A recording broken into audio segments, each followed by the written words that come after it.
This video will wrap up our discussion of early encounters between East Asians and people from the West. Just to quickly recapitulate where we left off last class session, we talked a bit about one of the first Western arrivals to East Asia, that is the Portuguese, and about how some of them arrived as merchants wanting to trade goods, but many of them behaved as pirates, robbing and looting and stealing, especially when they cannot trade, and that some of them were priests that helped to introduce Christianity to Japan before its suppression there, and then to China before its exclusion because of the so-called rights controversies of the early 18th century. One final Jesuit legacy in Asia was that Matteo Ricci and other Jesuits in China helped introduce Western conceptions of maps, of cartography, and also shared with people in China and the spread to other parts of East Asia like Japan and Korea, Western knowledge about the world. And the result was a paradigm-shifting realization for many people in China that the world was much larger than perhaps some had previously thought, and that China was not necessarily the only civilization in the world. And this had all sorts of ramifications, especially as the encounters between Asia and the West intensified in the 19th century.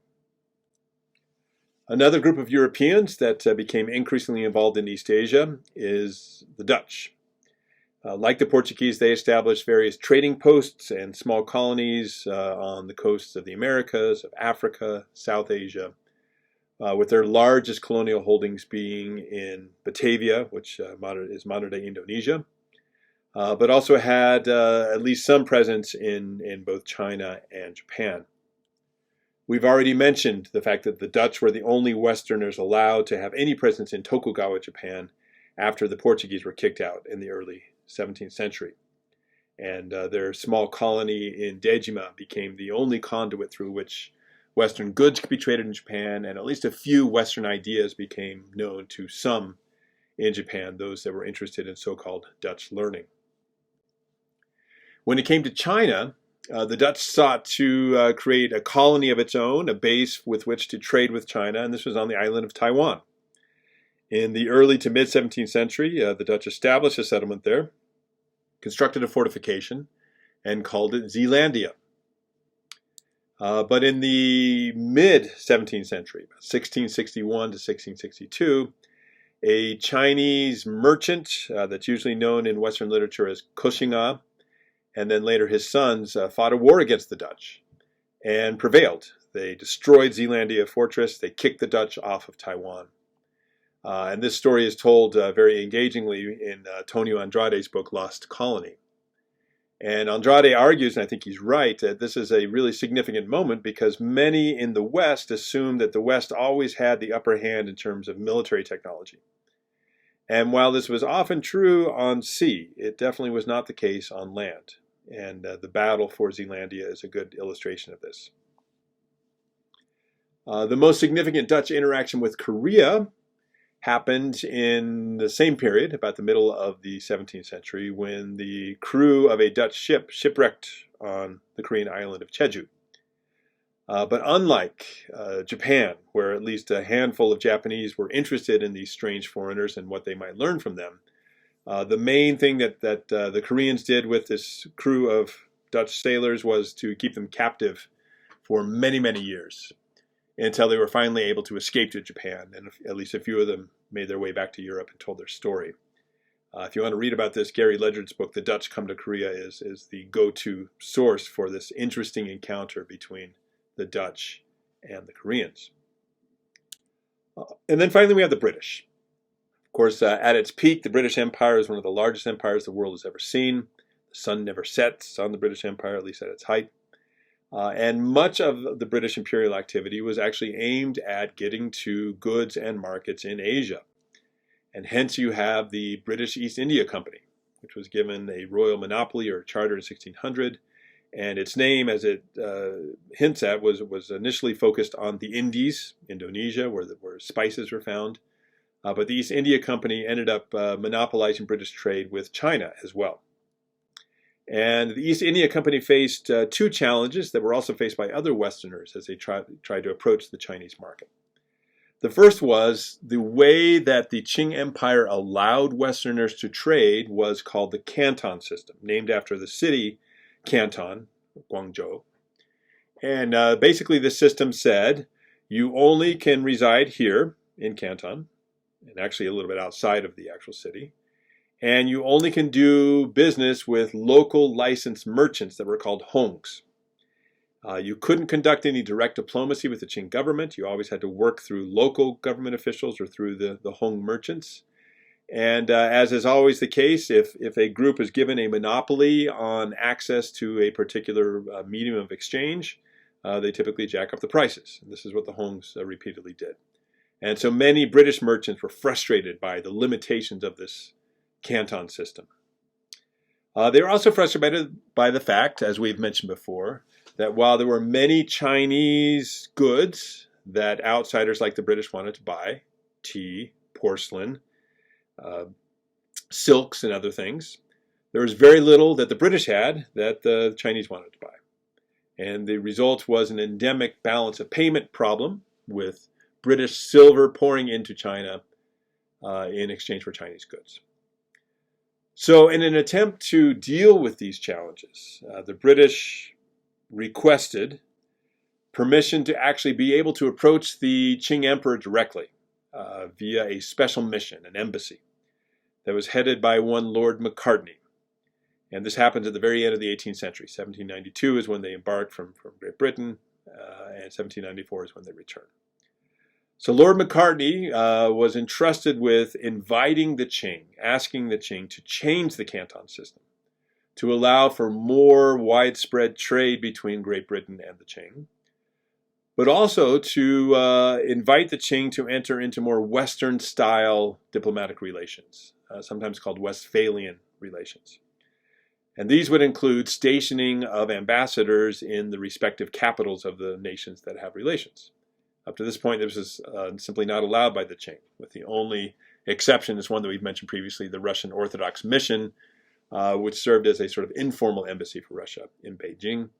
But all of the other Westerners were forced to remain way down south in either Macau on the part of the Portuguese or Canton for everyone else. So Macartney and the British get permission to approach the Qianlong Emperor, the Qing Emperor, and make these requests.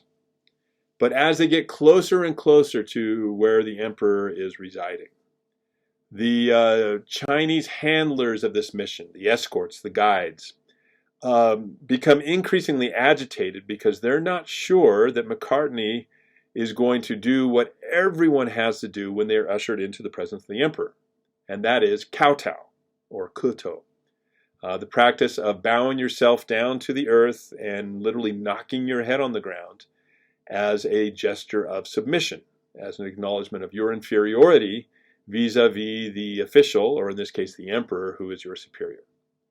Now again, every foreign ambassador, representative, envoy that was given the privilege of meeting with the Qing Emperor had to kowtow. And as the Macartney's Qing handlers discussed this with him, he made it increasingly clear that he didn't want to kowtow. This is not what the British do, and certainly didn't want to acknowledge any sense of inferiority to the Chinese. This was a cause of no small amount of debate and attempts to convince Macartney that he needed to do it. But ultimately, at least according to the British records, the decision was made to reach a compromise. Macartney would bow at the waist, just as he would do in the presence of any European monarch, but only if a Qing Chinese official of equal rank and status to Macartney would bow at the waist in front of a portrait of King George. This would signal to everyone that no one is better than anyone else, no one is the superior, but actually they're approaching matters on a basis of equality. Again, according to the British records of this encounter, this is what happened. Interestingly, some Qing records simply record that Macartney kowtowed, just like everybody else did.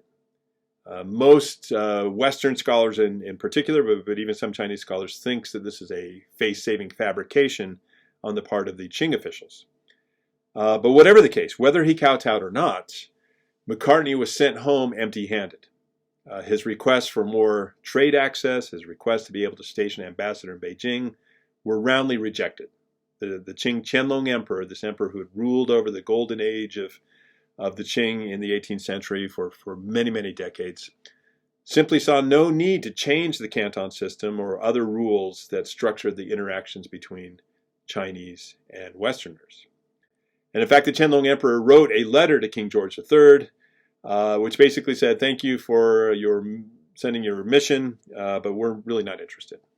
And in fact, we have never set much store on strange or ingenious objects, nor do we need any more of your country's manufacturers. Simply put, if you want to trade with us, you have to do it by our rules. This critical encounter between the British and the Chinese has been understood differently by different scholars and different observers. Arguably an older generation of scholarship, symbolized by this book, the French author Alain Pérefitz's book, The Immobile Empire, depicts the Chinese as being the source of the problem here, the misunderstanding between these different cultures and civilizations.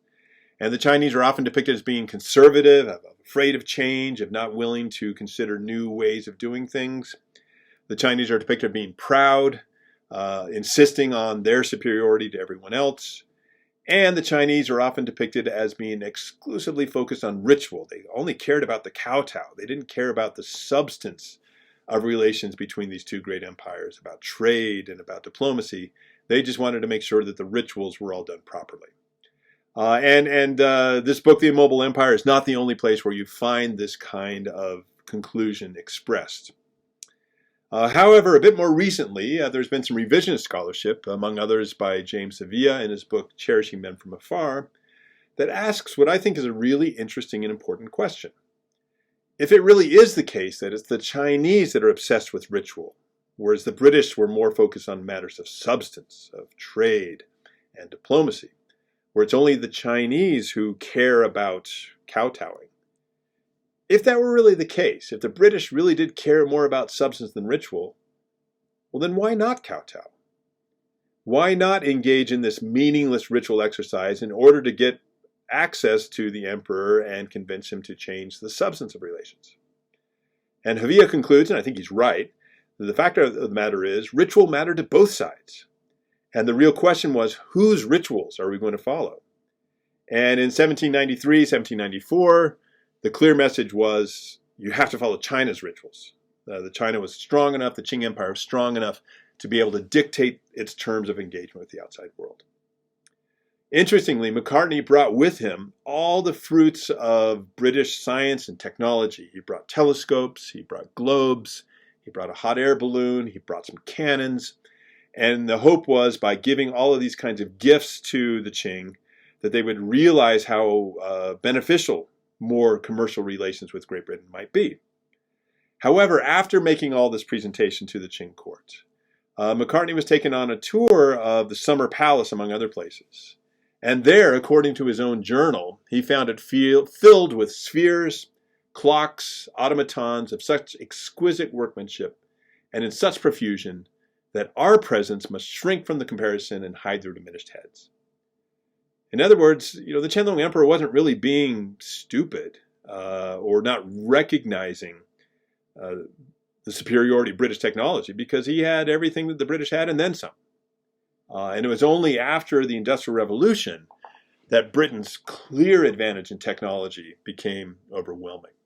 But that would be decades in the future. Finally, one more thing about the British here. A couple decades later, the British tried again, sending Lord William Amherst to approach the Qing with the same types of invitations to enter into Western Westphalian relations with the Qing. But in this case, the Chinese handlers of the mission, remembering what had happened with Macartney, made it very clear, if you will not kowtow, you will not see the emperor. And Amherst repeatedly said, I will not kowtow. And so he was not even allowed to see the emperor. His entire mission was sent home without even receiving an imperial audience. So it's clear that, again, at the end of the 18th century and even well into the first part of the 19th century, the Qing Empire was able to set the rules. able to dictate how Westerners were allowed to approach it. But this would all change a few decades later, because the British would finally find a good that they could trade with China, and then finally have the military technology, especially on sea, that enabled them to force their will upon the Qing Chinese. And that is, of course, the Opium War of 1839 to 1842. So again, to remind us, Western powers approached China and other parts of East Asia because East Asians produced things that they wanted to buy. But up until the first decades of the 19th century, the East Asian powers had the ability to dictate the terms of engagement. And in the case of China, this meant the Canton system, where all of the Western powers had to reside in Canton and only could work with local merchants. The other frustration felt by the British and others was the fact that there was not much that the British were producing that the Chinese wanted to buy until the 19th century. And then the British realized that if they couldn't sell goods, they could smuggle them. And the British became drug runners. Discovered that opium, a drug that they could produce in their colonies in India and then transport to China, found a ready and growing market in China. Now, opium had been in existence in China long before the 19th century, but for reasons not entirely clear, it became increasingly popular, with more and more people using opium and in some cases becoming addicted. And so the British were able to start with their base in Canton, but smuggle it up and down the southern Chinese coast, and then in many cases Chinese smugglers would move it further inland. And things got to a point where a significant number of Chinese people indulged in opium. And so the amount of opium increased dramatically in the 19th century. So much so that the balance of payments, the amount of silver coming into China, reverses, and Chinese silver starts leaving China because so many Chinese are paying for opium. There was also a lot of concern because of the social implications of increased opium use, with many men spending a lot of their time and money in opium dens and not being very productive, not taking care of their families, and so on. And here's a Chinese print that illustrates the sad tale of one opium addict that begins wealthy and prosperous, but one by one he sells all of his possessions to feed his habit. And in the bottom part of the screen, he is caught by his wife trying to sell his daughter to feed his habit, and she's beating him with a cane. And so in the Confucian sense of family obligations, he has completely neglected all of that to feed his addiction. So the Qing court was worried about this. They were worried about the economic implications, the silver flowing out, but they were also worried about the social implications of the growing use of this drug in much of China. And there was a large debate in the court about what should be done, not entirely unlike the debates that we see today in places like the United States, so what to do about addictive drugs. Some advocated legalizing opium and regulating it and taxing it, and also then trying to help addicts break their habit. Others advocated what we might call a war on drugs and going after those that are distributing the drugs. And ultimately, in 1839, the war on drugs faction won the debate. And they sent an upstanding Confucian official by the name of Lin Zexu down to Canton to take care of the opium problem once and for all. Lin announced that he was going to clean up and strictly prohibit any smuggling of opium in China. In short, declaring a war on drugs. This included going to the so-called factories, the warehouses of the foreigners in Canton, and rounding up all the opium that they had there and destroying it. Many foreign merchants, the British were the largest by volume opium smugglers, but the Americans were the second largest by volume. But the British in particular were incensed at this destruction of their property, even though it was illegal drugs, and demanded restitution. And Lin Zexu said, no, we are simply enforcing Chinese law and prohibiting the smuggling of illegal drugs. This gave Great Britain the pretext that it wanted to declare war on China and to try to secure the types of things that Macartney and Amherst had sought before, but now could be won by virtue of Britain's superior naval technology. Thus, the First Opium War. This is a war that was fought largely on sea. There were a few skirmishes on land, but this was not an attempt to secure or take much in the way of British territory. But the British had a huge advantage on sea. They had steamships, which were faster and more powerful and could carry more armaments than the Chinese junks that opposed them. And so, for example, as we see in this painting, one British steamship, the Nemesis, was able to make mincemeat of a Qing fleet that was arrayed against it. And over the course of the next 3 years, the British sailed up and down the Chinese coast. They bombarded Chinese coastal cities. They would occupy offshore islands and other places briefly, all in an attempt to bring the Qing to the bargaining table to get what they wanted. And in 1842, they sail up the Yangtze River as far as Nanjing, threatening this very important Chinese city. Ultimately, the Chinese come to the bargaining table and say, what will it take for you to stop doing this? Because we can't defeat you in battle on sea because our ships simply aren't good enough. The result was the first modern-style treaty signed between the Qing Empire and an outside power, in this case Great Britain. Known as the Treaty of Nanjing, or Nanking, this, among other things, gave Britain Hong Kong in perpetuity. Now, we've already talked about this, but this meant only Hong Kong Island. But the territory of Hong Kong became much larger later when Great Britain leased the so-called New Territories, part of the mainland, for 99 years. And it's only when that lease ran up in 1997 that everything was returned to Chinese sovereignty. The Treaty of Nanking also ushered in what is known as the treaty port system, a new set of rules for relations between China and the outside world. And all of these didn't completely be implemented by the Treaty of Nanking, but there were a number of conflicts and treaties in subsequent years that gave rise to this system. And a few key elements are the fact that there were more than one port, so-called treaty ports, where foreigners could live, where they could do business, where they could trade with China. Treaty of Nanking opened up 5 ports, and then many other subsequent treaties opened up even more. Within these cities, there were areas of territory designated as concessions. These were areas where the foreigners governed themselves, little enclaves of foreign power in the midst of Chinese cities. Extraterritoriality. This means that when there is a legal dispute between a Chinese and a Western subject, that dispute will be adjudicated in Western courts by Western law, not by Chinese law. The British and others increasingly insisted on control of tariffs, on how much China could charge for trading with China, and naturally kept these tariff rates very low. The British also declared that it didn't trust Chinese officials to adjudicate tariffs fairly and equally, and so it helped set up a customs service and staffed it mostly with Westerners.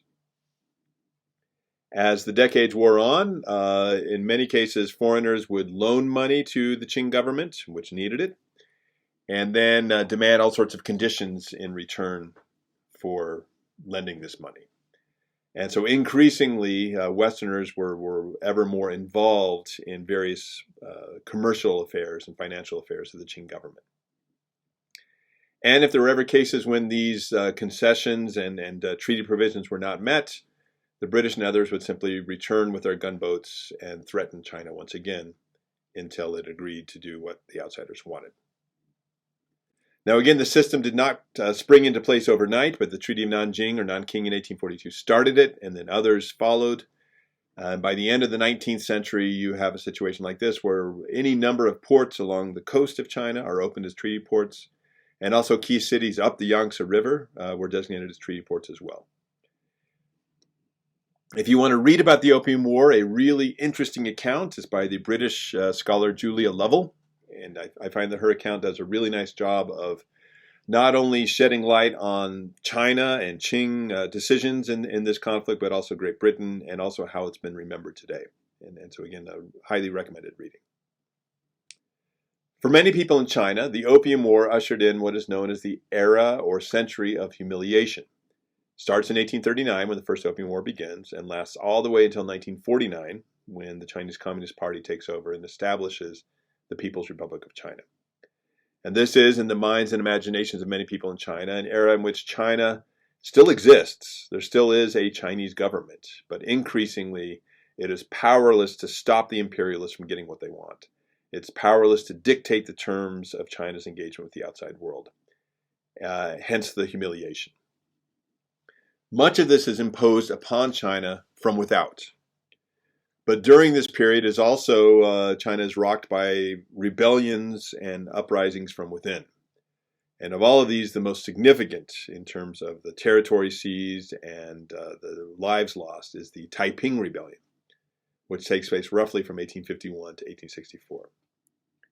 The Taiping Rebellion is led by a gentleman by the name of Hong Shuo-chuen. He was a Hakka. Hakka were a minority group within China. They were Han Chinese in the sense that they spoke one of the Han Chinese language family. But in earlier centuries, they were nomadic or semi-nomadic, much like the Roma people in Europe. And by the 19th century, they had settled down, but usually in the most marginal of land, often up in the mountains, and were regarded as not quite fully part of the Chinese nation by many other Han Chinese. The Hakka were known in their mountain dwellings to create these huge, sometimes circular communal dwellings that in some cases can be seen from space and cause American geospatial intelligence observers to wonder what these big circles are. Are they missile silos? No, they're Hakka dwellings. An interesting note, the Disney live-action remake of Mulan actually features some of these dwellings. I don't think that they're actually trying to say that Mulan was Hakka, because she certainly wasn't, but this is an interesting echo of this particular subculture within China's history in today's popular culture in China. Anyway, back to Hong Shuo-chuen. He, like many in China, saw the path to success to be taking the civil service exam and passing it and hopefully becoming a high official. So he took the civil service exam and he failed. Tried again, failed again. Tried a third time, failed again. And at that point, he had something of a breakdown where he retired to his bed and didn't leave for a large amount of time, but ultimately kind of recovered and embarked on a different sort of career after that, sort of gave up on the civil service. In a few years after this, he encounters some Christian literature that explains some of the basic doctrines of Christianity and who Jesus was and so on. And he realizes upon encountering this literature that this sort of breakdown that he had back when he failed the civil service exam for the third time was actually a vision from God. And that in this vision, he saw God and he saw Jesus Christ. And they told him, you, Hong Shuo-chuen, are Jesus' younger brother. And it is your task to bring the gospel to China and to overthrow the Manchu Qing dynasty. And so Hong shared this message with his family, with other fellow Hakka. He also shared it with any number of secret societies that existed in China at the time, and he got a significant number of followers.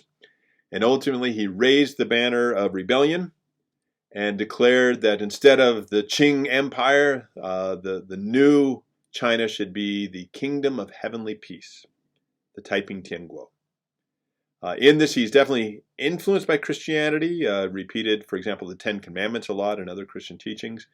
But he also drew upon more long-standing Chinese traditions as well. And so this kind of hybrid, this mix of Christianity and local Chinese traditions. Hong's followers grew. And ultimately, the rebels were able to seize a good portion of central China, especially the really significant Yangtze River Valley, where a lot of the population and the most prosperous production and economy was taking place. And were able to rule over this territory for more than a decade. And while the Qing central forces seemed powerless against the Taiping, Qing provincial governors, in many cases, raised their own armies and trained them. In some cases, they cooperated with Western powers in training them. And ultimately, they were able to rally and rebound. And in 1864, were able to retake the Taiping capital of Nanjing and basically put down the rebellion. Interestingly, some early Christians, Western Christians, and other outside Western observers were quite excited by the Taiping, by Hong Shuo-chuen. Here's finally a Chinese that gets it, that wants to Christianize China. And none other than Commodore Perry, the American who opens up Japan in the 1850s, declared that much like the Mormons, the Taiping were gallantly fighting for a more liberal and enlightened religion in China. But later, most Christians soured on the Taiping, not least because of the many non-Christian things that they did and espoused. And most Westerners celebrated the Taiping's demise and the return of something like normalcy under Qing rule. It's interesting to note that upwards of 20 million people died in the Taiping Rebellion. Immensely violent, immensely dislocating. But in the early People's Republic of China, the 1950s, 1960s, Hong Xiuquan was praised as a proto-revolutionary, someone who sought to overthrow the existing order of classes and usher in something a bit more egalitarian. I dare say that today, in today's China, he's not quite as glorified as he was in the early Maoist era. If you want to read more about this really interesting and important conflict, a couple of good books to read are Jonathan Spence's God's Chinese Son and Stephen Platt's Autumn in the Heavenly Kingdom. At the very precise time that the Qing is struggling with this massive rebellion that almost rocked it to its foundations, the Qing also had to contend with more wars with outsiders, the so-called Second Opium War of 1856-1860. Here, it was Britain and France that were fighting against China, trying to get more market access and more privileges and special prerogatives from China. Unlike the First Opium War that was fought largely on sea, this one culminated in an Anglo-French expeditionary force marching from the coast to Beijing, sending the emperor in flight, and basically requiring some imperial representatives to sit down and meet with them and give them whatever they want. And a key element of this invasion of the Qing capital was the fact that in Beijing there was a palace complex of kind of Western-style buildings that were built in conjunction with the Jesuits that the British and French forces occupied and then burned to the ground as a way to punish the Chinese for not cooperating and as a way to demonstrate their superiority and their power. And not much of this complex remains except a few skeletal remains. But this image that you're seeing right here of the remains of the Summer Palace is one of these iconic images in the minds and memories of many people in China, that it symbolizes humiliation, it symbolizes the fact that they came even to our capital city and burned down our Summer Palace. Interestingly, they also looted everything they could. And some of the things that they stole from the Summer Palace were the gifts that Lord Macartney had given the Qianlong Emperor some 50 years before.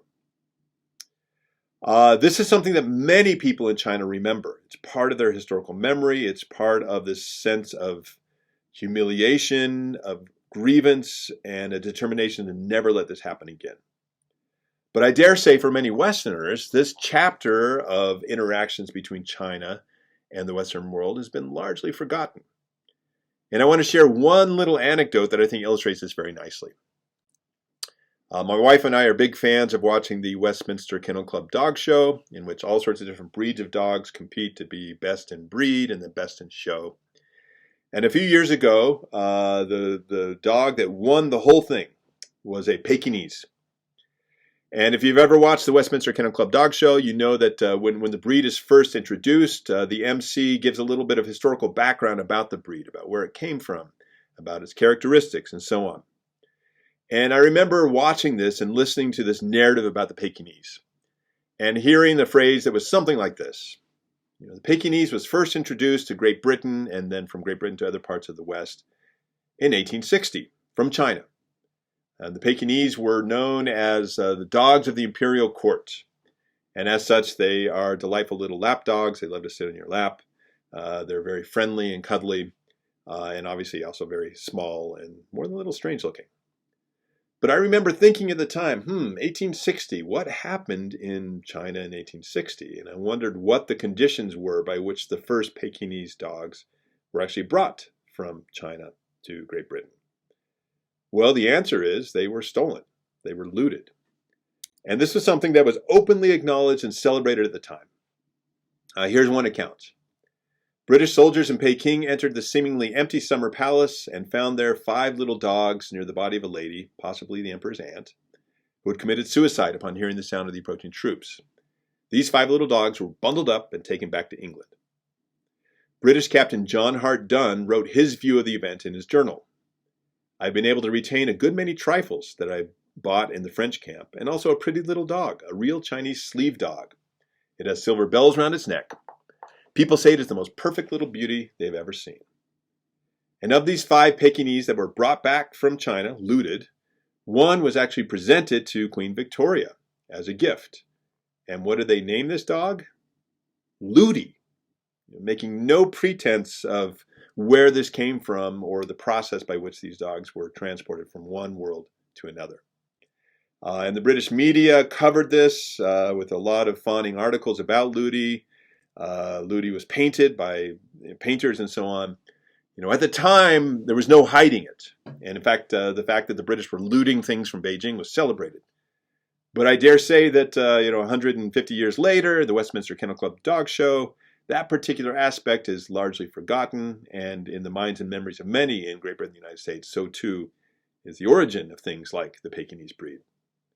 I will confess that this kind of hit home to me because I am the proud owner of another Chinese breed of dog, the Shih Tzu, and was a little worried about the origins of my precious little dog, but was delighted to find that as far as we can tell, the Shih Tzu was first introduced from China to the outside world, not as loot, but actually as gifts given by the Empress Dowager to foreign visitors.